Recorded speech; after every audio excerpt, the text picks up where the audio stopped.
Where were you and what happened on December 14th, 2020?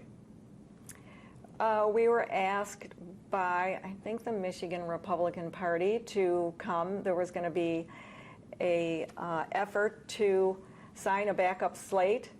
There was so much turmoil from the 2020 election, just a month after the election, that there were 60 cases still going through the courts. And you have to, on that day, which was December 14th, I believe, submit or have it dated that you were an elector and representing your candidate. And so we met. They say that it was the basement of the MRP building. That's the only room that's big enough in the whole building to hold that many people. It's a conference room down there. So we met down there, and attorneys presented to us what the scenario and pretty much what we were doing, and they put out the paper on the table. There was nothing really on the paper. It was like pretty much a blank piece of paper, and we, except for places for our names, we signed it. It was our signature. We signed our signature, so it's not a forgery. And then that was probably it. Seemed like the attorneys were following a very closely orchestrated scenario to duplicate what happened in 1964 between Kennedy and Nixon at that time. Who were these attorneys? Attorneys for who? They seem to be Republican attorneys. I'm not going to exactly, if I'm not sure, pin on who they were. What convinced you at the time that signing the document was legal? I think very much so, because it had been done before. The Democrats actually did it, and it actually was utilized in that election between Kennedy and JFK. So it was like this, you know, when an election is this uncertain, we need to have a backup slate. And I distinctly remember, I'm not sure who told me that, but they're like, this is a backup slate. In fact, he's like, he called it a lifeboat. And it made sense. It's like, well, what happens if the election is overturned? Michigan will not have any voice in the 2020 election. And you kind of already answered this, but did you seek legal counsel before signing that piece of paperwork? And you just mentioned that there were some attorneys in the room and they were advising you? Yeah, absolutely. And there had been discussion going up. I remember reading emails or stories that you know, this was a fairly common procedure, and it was something that you know, we needed to do to protect and safeguard Michigan's electoral votes. Would you say that anybody pressured you to sign the document? Or did you feel pressured? I think that we as electors felt kind of like obligated to protect the vote in Michigan. How did you respond to news that you'd probably seen that all the lawsuits challenging Michigan's results were dismissed before the day you signed? How were you guys taking in any of that news? I don't remember that they were all dismissed. I don't think they were all dismissed at that time. And furthermore, you know, in October, and I distinctly remember being told about GBI strategies that was happening in Muskegon, where thousands of registration forms were handed in, and the Muskegon police started an investigation. They then called the state police, and the state police took over that investigation.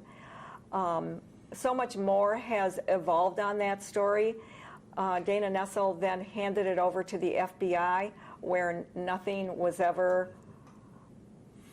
no story, the truth of it, no arrests were ever made on the fact that we later found out that this really was a thing. They had an office in Southfield. They were renting this organization, GBI Strategies. They were renting like a hotel room in Troy. They raided the office in Southfield and found boxes of registration forms. For some reason, they found weapons and silencers. So there was something very odd about that. I just remember knowing about it, maybe not the detail I know now, but I definitely knew that something very unusual had happened. More research has been done on that, and they find it that this was set up in other states. And whenever, during the Biden administration, when they would reach out to the FBI and ask them, is there any update, they'd go, it's under investigation, we can't disclose any information. Marian, this has been called a fake elector scandal. What is your understanding of your role? Were you acting as an alternate elector or as an official slate? Absolutely, as an alternate. And it was always only an alternate. How do you feel about the term so-called fake elector? Well, I think that alternate was deleted from the AG's terminology because it didn't fit the narrative that she was trying to promote, and that was that we did something criminal, which we did not. And so I think that, it's like they just changed the term to fake or false. And in the courtroom, the judge even requested the prosecutor to stop using that term because it wasn't fair. It was the same thing as being in a courtroom and having a person there that's been accused of murder and then having the prosecutor refer to the defendant as a murderer. So it's wrong. Did any national political figures or anybody from the Trump campaign communicate with you about any of these actions?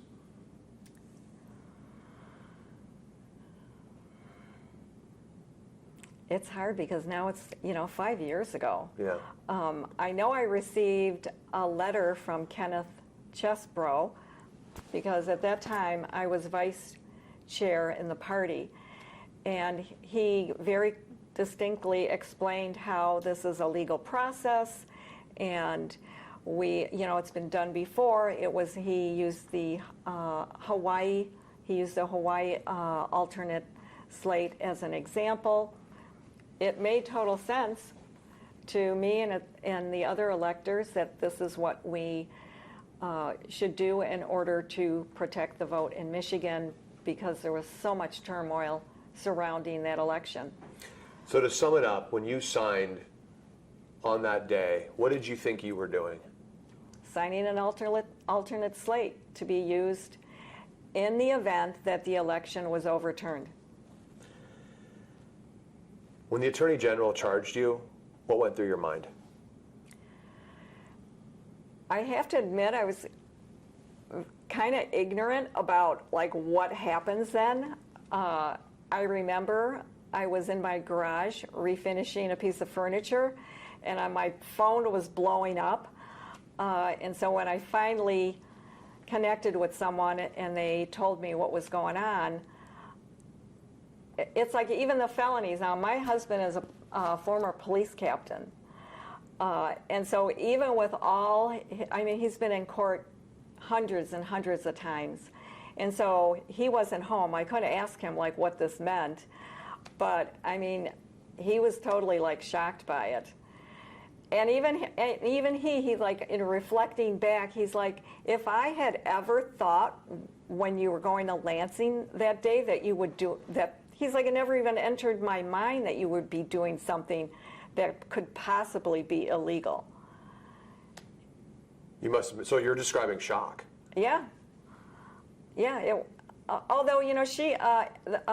Nessel had been pretty much threatening us since 2021 with something. And she took this actually, she shopped for a prosecutor to charge us. And she went to the Ingham County prosecutor, and he turned it down. He said, there's not enough here to charge these people. And then she took it to the DOJ under Biden, and he turned it down, or they turned it down and said, there's nothing here to charge these people. So then she took it upon herself to charge us, and she came out with 8 felony charges. So, Marian, do you believe these charges were politically motivated? Oh, yeah. Yeah, no doubt.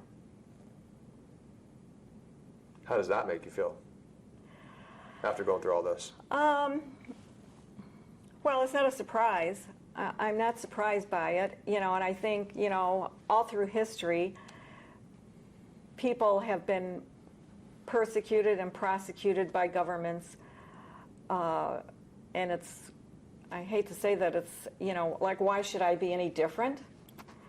But I guess I would think that the United States would be different. How has this legal battle affected your family, your reputation, your finances? What have you gone through because of this legal battle? Yeah, it's really a shame. I know that many of the electors are even older than I am, so it's very sad. I've had electors on the phone like crying to me over how much money it's costing them.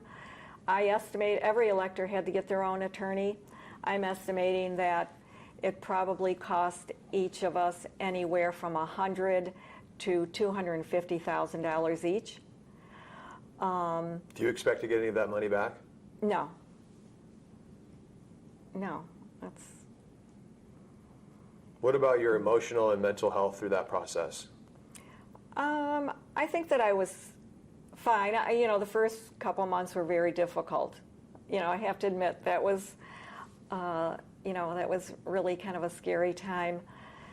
But the number of people that rallied around us, I think, through prayers and even donations and support, it was amazing. It's like one of the best things that came out of this was the love and the support that came from so many places. One time I remember backing out of my garage, and I was surprised there was somebody standing there, and I rolled down my window, and he just said, like, "Marian, you don't know me, but I want to give you this check." So it was pretty amazing. I think we are all feeling very blessed. What was your reaction when the judge acquitted you of all charges due to insufficient evidence? I had faith in her because I could tell from the hearing that she could understand that not that their evidence was weak, but that there wasn't any evidence. And through her questioning, she was very diligent, and I thought that she did a great job. When we could kind of see when she was starting to put it together, her statement, and she had obviously put a ton of work into this. When she finally came out with her decision, I know, like everybody, it was relatively quiet in the courtroom, and we went outside. Of course, outside the courtroom, we saw our loved ones, and they were very excited for us. And I was excited, but I was mad that we had to go through this to get to this. It's like there was never a case. It was a fake hoax put together by Dana Nessel to prosecute her political opponents. So I was really pretty somber. Just because this should have never happened in America. And even after the acquittal, there's still a price that you've paid and will have to pay. Well, even after the dismissal and the acquittal, I know there's like family members that, just will never, and these are close family members, who will never accept the fact that we didn't do anything wrong because they want to believe we did something wrong because they put politics above family. And their hatred, I'm going to say it, their hatred for Donald Trump is greater than their love for family members that they've known all their lives who have even taken care of them. In hindsight, is there anything you would do differently than you did on that day when you signed that document? Or looking back on the whole story? Well, I think, it's easy to say, gee, I wish I, hadn't done that, because it would have, saved me a whole lot of money and, probably 2 years of aggravation and relationships. But I talked to John Eastman. I had the pleasure of meeting him like a year and a half ago.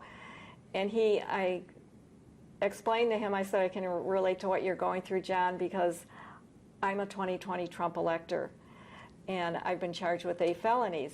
And he looked at me and he said, oh, well, good for you. And I know I was totally shocked when he said that to me. And he said, well, I say that to you because you must be a very special person for God to have selected you for this role. And I'm sure you're going to get through it just fine. Just have faith. It's a lot to ask. Yeah, it is. So in hindsight, would you do anything differently? Probably not. Do you still believe there was something illegitimate that happened, or there are legitimate doubts about the 2020 election? Say your question again? Do you still believe there were legitimate doubts about the 2020 election? Oh, yeah. The amount of evidence that continues to come out that unfortunately is not reported is just, it's just incredible. I'm involved with that, and I know a lot of people that there are groups in Michigan that are still to this day doing massive amounts of research trying to secure our elections. As we try to secure them, we have Jocelyn Benson trying to take the guardrails off our elections, however, block oversight.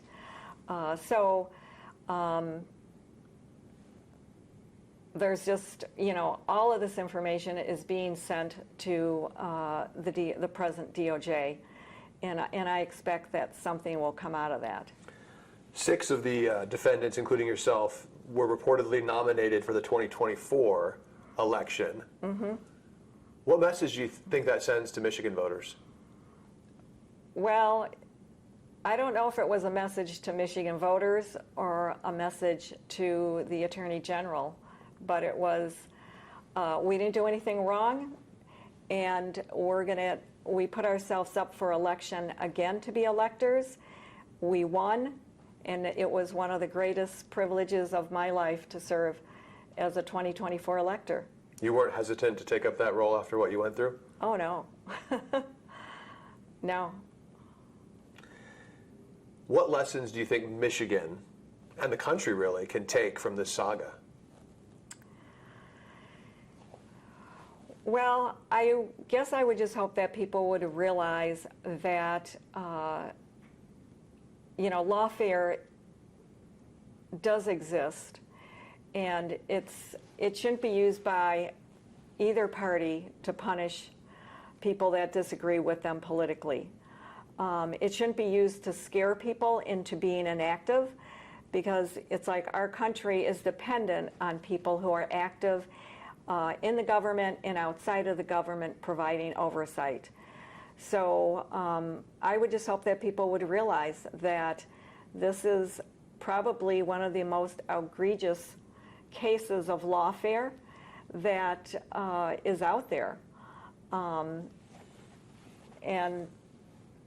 we just can't, that has to stop, and people have to be allowed to oversee or participate in the government. When you hear that Dana Nessel is still pondering whether or not she wants to refile the case, what goes through your mind? Does that make you afraid at all? Not really. Once again, I sat in that courtroom for 6.5 days. Judge Kristen Simmons overlooked these hearings for probably close to 14 days.